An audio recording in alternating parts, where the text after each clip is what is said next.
코로나 바이러스 진원지가 중국이란 게 확실시되면서 전 세계적으로 중국 옥죄기가 급물살을 타고 있습니다. 18일 세계보건총회에서 우한 코로나 발원지를 제대로 조사하자는 호주와 EU의 제안에 러시아를 포함해 110개 국가가 동의했습니다. 미중 무역전쟁을 관망하던 국가들이 중국 공산당 정권의 위험성을 간파한 걸까요? 전 세계가 중공을 향해 책임 묻기에 나선 겁니다. 앞서 14일 트럼프 대통령은 중국과 모든 관계를 끊을 수 있다고 폭탄 발언했습니다. 이어 미 의회도 거침없이 하나의 중국 원칙을 깨버렸습니다. 상원에서 타이완의 세계보건기구 옵서버 자격 가입 법안을 만장일치로 통과시키며 타이완을 중화민국으로 정식 호명했습니다. 막대한 경제시장을 배경으로 국제질서를 넘보던 중국 공산 정권으로선 이 같은 현실이 믿고 싶지 않을 겁니다. 하지만 국제사회는 올 것이 왔다는 반응이 대부분입니다. 중국발 코로나로 지금까지 약 33만 명이 사망하는 참사 사태는 공산주의 체제 하에선 이미 예견된 결과였습니다.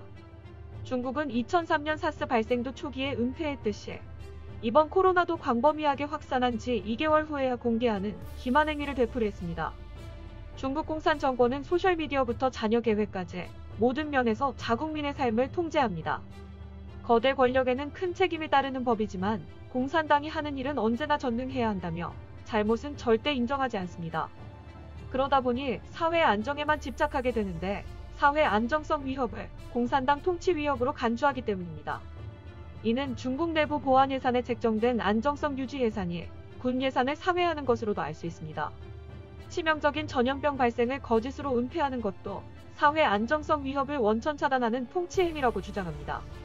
지금까지도 중국 공산당은 2003년 사스가 갑자기 발생해 대비할 시간이 없었다는 거짓말로 사실을 은폐하고 있습니다.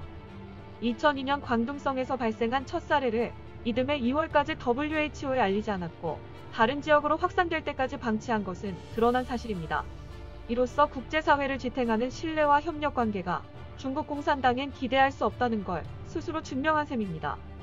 이제 미국의 전방위적인 대중국 압박에 국제사회가 줄지어 동조합니다. 전 세계 214개국 국민의 생명을 위험에 빠뜨린 책임을 묻는 겁니다. 미국과 영국, 인도 등 40개국 시민 약 1만 명의 코로나 바이러스 사태를 촉발한 중국 정부를 상대로 집단 배상 청구 소송을 제기했습니다. 미국은 또 15일 화웨이 반도체 공급망을 정밀 타격했습니다. 사실상 중국 불길을 원천 차단한 셈입니다.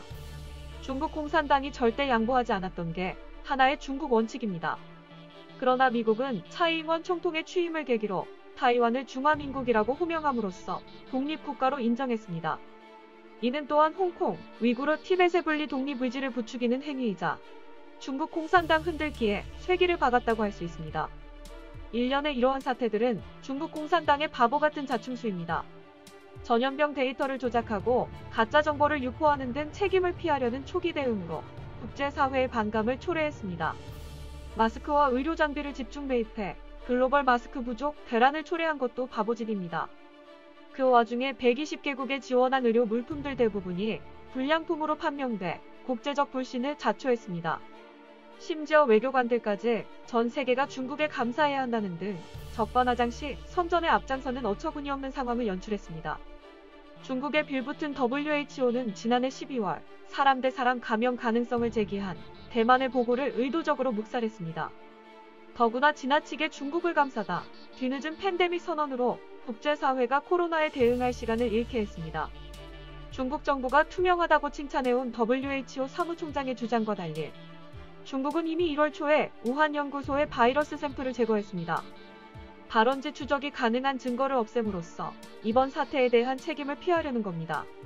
중국 공산당의 바보짓 행위들이 하루가 다르게 속속 드러나면서 국제사회가 중국을 옥죄는 강도도 더욱 높아지고 있습니다.